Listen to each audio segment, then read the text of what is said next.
Guten Tag and hello everybody. Not sure whether this is the Marklin Outsider or the Model Train Outsider? Well, that's because I don't know which one it was going to be, so it's going to be a standalone. It's a one-off. Really, I wanted to do this video just because I'm playing with a new toy. We got a, excuse me a second, we got a new digital video camcorder. It's a 4K. It's a Panasonic Lumix G7. It's passed my daughter's approval test because she's the expert, and it is, I think, the same model David at Cottesmore got, but I go to my daughter for these things. We've been looking at a new camera. The old JVC Averio that I've used for years and years has been dying. Something's been going wrong. The video screen's all busted up and makes it hard to use, so it was time to replace it. Okay, 3 things I wanted to share, nothing of deep nature, and I just didn't know if I could make any of this a full episode of one show or the other, but I just thought I'd drop this in, again, mostly just to see how this new camera works in 4K. So all the things I never get done are now never done in the brilliance of ultra-high def. Alright, so 3 things quickly. 1, I am working on finishing the bus terminal, the ZOB as they call it in German. I really actually planned on having it done this weekend, but as I sat down with soldering iron and LED lights and everything, and like, this is how I'm going to do it, it's going to be exactly the way it is, I just kept running into some of the same doubts and uncertainties. I just didn't like, how am I going to hide these wires? How am I going to work this in? Blah, blah, blah, blah. And I wasn't happy with it. And my wife heard me kind of grumbling and growling. And as she often does, she starts talking about alternatives. Like, you could do this, you could do that. And that's just one of the great things about us, is that sometimes one of us gets mono-focused on, this is the way we got to do this, and the other person can come in and say, have you thought about this? And even if you disagree with it, it breaks you out of that mono-focus, and you start to look from other angles. And yeah, I finally came up with a solution that I'm the happiest with. It means I'm sacrificing ultra reality. The rivet counterpart of me knows this is not going to be exactly accurate to the bus terminal, but it's the best solution to all the doubts and issues I've had. So hopefully next weekend I'll actually post a video with the bus terminal all lit up, and I don't know if I'll get the digital parts in, the Dale Schultz that remote sign made for me. I don't know if I'll get those wired in yet. I still have to put boxes in them. But I've already figured out how I'm going to run the wiring with that, so I'm very happy with all that so far. And it just, now I've got to wait for some pieces to come in. I had to order some pieces, and they should be here Monday, and that gives me all next week to work on it. Okay, what else? I haven't had the heart to break it to 2015 me, but that beloved very first ICE3 does not live here anymore. That train that you go back to the very first video of me getting into model trains 4 years ago. I got it for my birthday in December of 2015, so maybe it's 4.5 years ago. It's gone. It's now off to a retirement home in Canada, because a gentleman heard me mention that I had 2 ICE3s and wanted to get rid of the old one, and he offered me a trade. Said I got a bunch of stuff, Marklin stuff, including ICE1. I said, you had me at ICE1. And so we shipped things back and forth. We each had to send the stuff we were trading each other in 2 packages. And so the packages are arriving intermittently. So I got his first package the other day and got the ICE1 and some other stuff, because he threw in a bunch of stuff. He's really a nice gentleman. I feel like, am I taking advantage of him? He sold me a couple of ICE2 cars to finish my train. But I'm just hoping he feels he got a fair deal too. But anyhow, it's gone, that original train. And it's only been in the last week. I mailed it off 2 weeks ago, but in the last week I'm starting to go, I gave away my last train, or my first train. It's kind of a sentimental bit, you know. That's the first train I ever owned, you know. That's like the kid that goes into his room and finds that old original train set he got for Christmas or whatever, and the nostalgia with it, you know, and maybe he hangs on to it or cleans it up, fixes it up, and does a YouTube video about it.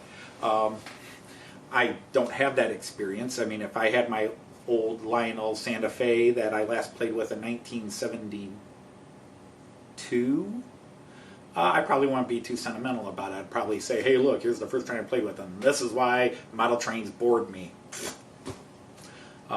My parents might have it in their house somewhere, but I assume it got thrown away a long time ago. Anyhow, so I got a little video of that, which some of the stuff I got. Again, this is only a little bit of what he sent me. I got another big box coming. So let's look at that. All right, so I met a gentleman online and bought some goods off of him through eBay. If you remember a video or so back, I bought a couple of ICE2 cars from this gentleman, and he then emailed and said he had a lot of other Marklin stuff and said anything I was interested in I could have, because he was scaling back heavily on what he had. And I really loved his cars, so he sent me sort of a list of all the stuff he had. So I made a deal with him. I traded away my original ICE3. And that's really weird too. I didn't think about it till afterwards, but the very first model train I ever bought, I just traded away. I think I'm a little sentimental about it at the moment. Not that I'm going to miss it. It's just weird to have gotten rid of that very first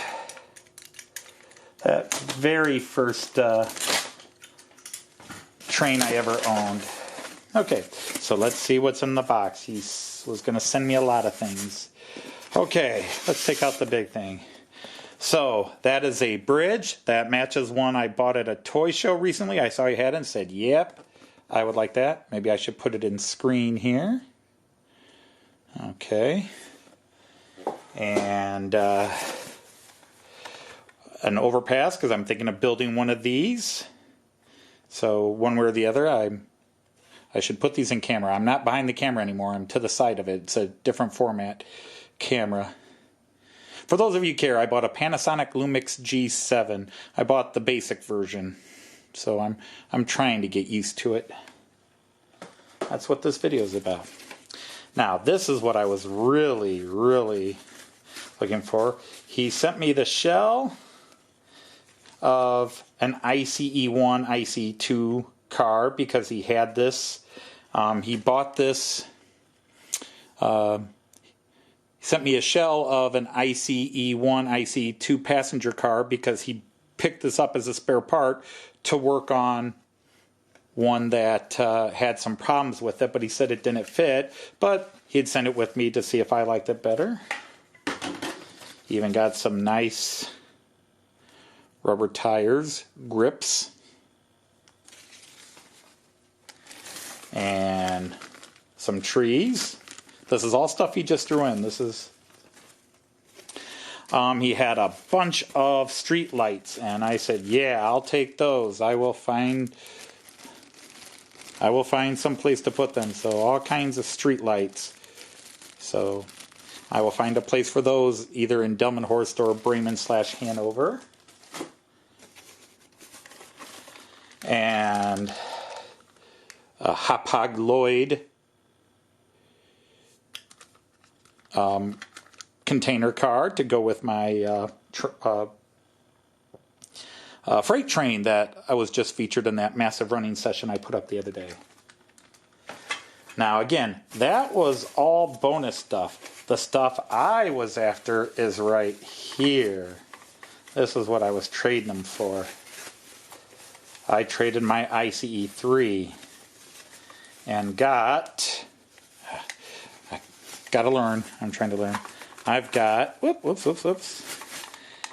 ICE1. I have wanted an ICE1 because I want one generation of each of the ICEs. My very first trip in Germany, I rode regional trains, but the first time I rode high speed, I rode an ICE 1 to Bremen in 2003. Or not to Bremen, to Berlin. So he had an ICE 1. This is an old model. It's going to need... I'm going to try it out on my test track, but I think this is, it's digital, but it's early digital, and I don't know if it'll work with my Central Station 3 yet, so we're going to find out.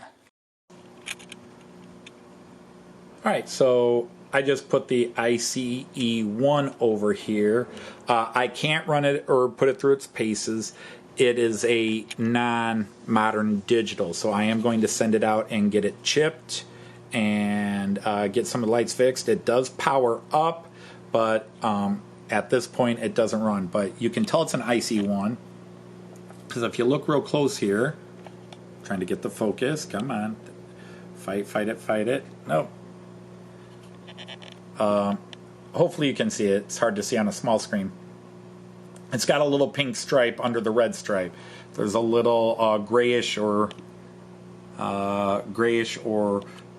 pink stripe under the big red stripe. I suppose I should learn to use the focus.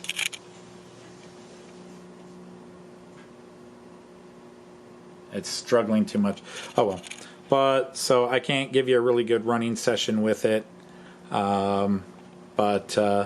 This is a very hard to find train, and there's more to come along with the other stuff I already showed. So that is my new ICE 1 to go with my ICE 2 and ICE 3. My ICE 1 is, or my ICE 2 is way over there. You can see that. And the ICE 3 is right here. So I now have all generations, and later this year I'm getting an ICE 4. So I'm excited about that. Okay, back to me. Okay, so the last thing I wanted to share with you is a quick little video about a cool Czech website that I've been playing around on for a couple of years. It's train related. It's not model train related, but it's train related, and I don't want to explain it here. Just watch the little video and you decide whether you find it interesting or not. I think it's kind of a cool site, and even though it's Czech, there's English and German and Dutch language. I think it might appeal more to Marklin Outsiders, but if you're into trains, especially long distance train, high speed passenger trains, you might find it a cool site to look up. So here's that. So this is the web page I thought I would share with people that I find kind of interesting, maybe you will too. This is the front page. It is called VagonWEB, and it is a Czech site, and you can get this page in English, Czech, German, Polish, and Spanish.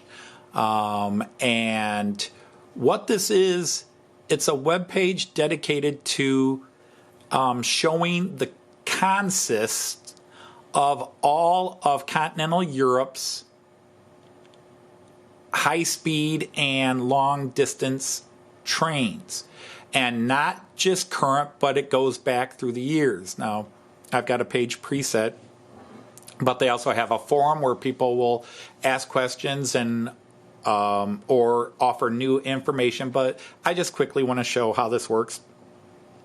And if you go to this page, you can see what's going on. But there's a lot of different ways you can use this. But for example, my wife and I rode on an EC, a Eurocity Express, and we rode on the train 171. And it gives you the name of that train. And then you can see up here that this is dated for 2017. November 12, 2016 to September 12, 2017, it had these consist. So this tells you the dates that this consist was active. So both scheduled composition and if there was, like down here, real composition on certain days or times. And what it does is it gives you the loco. In this case, you can see this is flashing back and forth because depending on what day of the week, it either had a Czech 371 or it has a Deutsche Bahn German 101. And if you read here, it says the 101 would run the train from Berlin to Dresden, And then the 371 would take the train from Dresden to Prague, or Praha as it's called. So it shows you the locomotive, and then it shows you the consist with these graphic versions of these cars. But it's more than that. It also tells you the numbering, like it gives you the coach number that this train had, the type of coach, what all this stuff here means. I'll just kind of highlight it. So this is a type of car, an AMPZ 143. So it's got a few of those, a WR, and that tells you what this car offers. Like, this is a first class car. It has open coach seating. It's air conditioned. It has electrical plugs. It has USB. It has Wi-Fi, and there's a bathroom on the car. And it gives you all other details. Plus, it will offer you, if you click on the photograph, it offers you pictures of what the interior of that car looks like. So what you can expect. So if you're going to ride a train, you can kind of see how that's going to look. How that car is going to look, including the bathrooms. It gives you just a view of how you're going to be on there. Now, my wife and I didn't ride first class on this train. But if you know what car you sat in or you're going to sit in. Now, for example, here's a dining car. Notice there's a car with buffet compartment, car with dining section, and so on and so on. And it just gives you all kinds of information. Now, this was for 2017. So if you go up here, you can see it offers you the years. Like, it's 2017, 2018, 2019. You can go back further. It just gives you the previous 4 years. You can type in, for example, there's a search in here. You can type in a type of car or a train. And there's just so many things you can look up about these trains. Like here, down here I was mentioning, see, look at this. All the way down, their database goes to 1969 to 1970. It doesn't mean they'll necessarily have every train, but how cool is that? I just think it's cool. And then you can pick countries or companies. Like here is DB for Deutsche Bahn, the ICEs. So here are the ICEs of 2017, but since we're in 2020, and they've got a warning about the new era, and if you click on the year, it gives you all the companies. Czechia, which is the Czech Republic, Slovakia, Poland, Austria, Switzerland, Germany, Hungary, Italy, France. They do have a couple of United Kingdom, the Eurostar International and the Eurostar. Slovenia, Croatia, Serbia, Bosnia-Herzegovina, Montenegro. Just look at all this. Obviously, it's not every country in Europe. It's just whoever can add to their database. So let's say I'm going to be going to Austria in a railjet. So am I taking a Railjet Express, a railjet? Is it a German intercity that's being run? My wife and I knew we were going to be on a railjet. We booked the tickets. Unfortunately, that trip's not happening, but don't feel sorry for us. We're lucky people. And then it gives us the number. And if the train has a name, it gives you the name of the train. But there's the number, and you say, hey, we're going to be riding on this train from here to here. So, hey, we're taking the Railjet 543. So you click on Railjet 543, and there's your cars, the direction it normally, when it's traveling in. And, for example, here is a seat map. It gives you a seat map. So my wife and I were able to find out, oh, yeah, we're going to be sitting right here, or we're going to be sitting right here, because we try to always get just 2 seats together. Why share when you don't have to? Doesn't that sound selfish? So this is just a really, really cool page. So you can have some fun, take it out especially if you're continental Europe, and hey, what was this train like in 1999 or something like that? You can just look them all up. It's amazing. It's just a fun page to check out. So that is VagonWEB, or VagonWEB. It is a Czech page. I will put the URL both on this page and in the comments section below. And it's a lot of fun if you're interested in modern travel, or even apparently older travel. All right, so back to me. So that's really the biggest part I wanted to share with you. Just a quick commentary. I have had, you know, I've now been on YouTube a year and a half. I mean, technically I've been on YouTube for many, many, many years, but I started posting videos in November of 2018. More on the encouragement of family than because I wanted to start a channel. Basically said, hey, maybe if you put some videos out, you'll meet some people on YouTube that also share your particular interest, because I live in a city of 300,000 people. That's a big city to a German. That's, I don't know, would that be considered a big city? Obviously it's not the 12 million of London or whatever, the 2 million of Liverpool if you're in the UK, but you know, it's a big urban city in America. And we have no model train groups, no model train clubs. We have no model train shops. You can't go through Germany and find cities this size that don't have several model train shops. But it is what it is. So I don't get a chance to really commune with people into model trains unless it's through YouTube or Facebook. So I do chat a lot because it's the only time I get to talk to other people into trains. And so, and that's what this channel's about.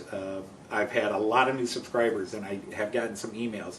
And some people, the emails aren't always the friendliest emails. They're like, what is the point of your channel? You don't do anything. No, I don't. My point of my channel is to say, anybody wants to talk about anything, hey, I got a channel here. And it's been a blessing because there are several people that are consistently, you know, almost every video I put up, they comment, and we'll run 3 or 4 comments each, which to me is what I kind of want. The, hey, I loved your video, and hey, thanks stuff. I mean, that can get really boring after a while. And I subscribe to a ton of model train channels, and it's just because you just, it's a chance of seeing people. I'm not trying to be Everard Junction or Will at IC82 or Sam's Trains. That's not what I'm about. I've had a couple of people say, you know, you'd get more subscribers if you do this more, or do this, or actually build your layout on camera.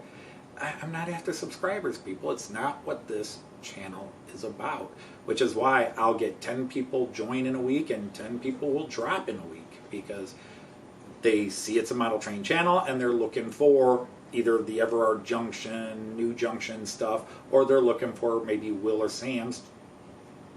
And I'm neither, because I'm me. And it's a reason this channel is called the Model Train Outsider, or the Marklin Outsider. And this channel is not a desperate plea for love and affection. It is simply the one avenue I have to try to talk to other trained people, and they can either like what I do or not like what I do. But if they subscribe, I would hope it's because they do want to commune.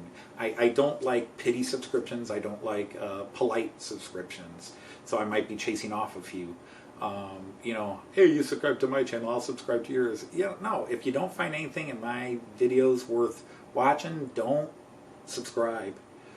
If you do like a little of what I do, that's great, but expect that if you comment, I'm going to possibly write you an essay back, just because it's my chance to talk to people about trains.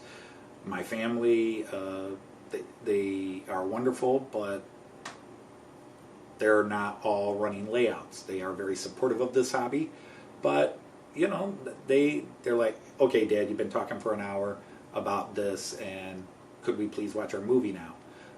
So this is my avenue. So as one gentleman in the UK said, there's some American bloke that just talks to like some ghost of himself, and he spends 30 minutes talking about nothing. It's a waste of time. It's a totally useless channel when it comes to model trains. I wasn't for you, bud. And if you don't like what I do, well, I thank you for tuning in the one time, maybe twice, and move along. Why you felt the need to call me out on your channel twice, I don't know. You know, the internet was not built for me. The internet was not built for you. So, different strokes for different folks. Everybody's out there. If you don't like a suggestion I make, on a video when you're asking for help, that's fine. I'll make a suggestion. Maybe it's a stupid suggestion. It's just what came to mind, and if you ask for a suggestion, I'll throw it out there. But in the end, I'm just here to talk to trained people. That's why this is a Model Train Outsider. This is not where I talk politics. This is not where I talk history or literature or all my other passions and interests. This is not my poetry channel where I plug my book. It's not where I do anything other than want to talk model trains. And if it's not what a viewer likes, then they don't subscribe. So on that note, which probably sounds very negative, but it was something I think that I wanted to get off my chest. I want to say to everybody, I hope to see you back with the next episodes of both shows. I love talking to people out there, even if they don't want me adding 10 comments on their video. So I will just say to you all, those of you who subscribe and stay, thanks for your support. Those of you who email me and chat below the videos, you people are the awesome ones. And otherwise, just stay safe. It's going to be a crazy world for not just now, but the years to come. And I'm more concerned with you all that have lost jobs, or here in America, friends that have lost income, because in America, companies are actually firing people so they don't have to pay them. And then we have landlords and rental organizations that are, hey, you don't pay your bill, you're out. We don't care if you lost your job because your business shut down because of the order to shut down. You don't pay the rent, you're out because I'm losing money. And in a situation like this, some people say, hey, I understand, they're losing income too. Everybody's losing income. Everybody's hurting. But in my opinion, a person who's got 5 boats and 8 houses should lose one of those before some mother of 3 in a small urban apartment should lose her house. That's my politics, and that probably offends a couple of people. But my wife and I, we're okay. We're salaried. We're still getting paid, even though we're stay at home and have to work. But so for those of you out there that are suffering the most at this time, you're the ones we care about. Our trip to Germany is canceled. Big deal. We're alive, we're healthy, and we'll be all right. Some of you may not be, and you're the ones we care about. You're the ones we're hoping and want to do our best for. So again, take care, be safe, be smart, and maybe 2-3 years down the road we'll look back at this and go, hey, look what we survived. But until then, take care. Auf Wiedersehen.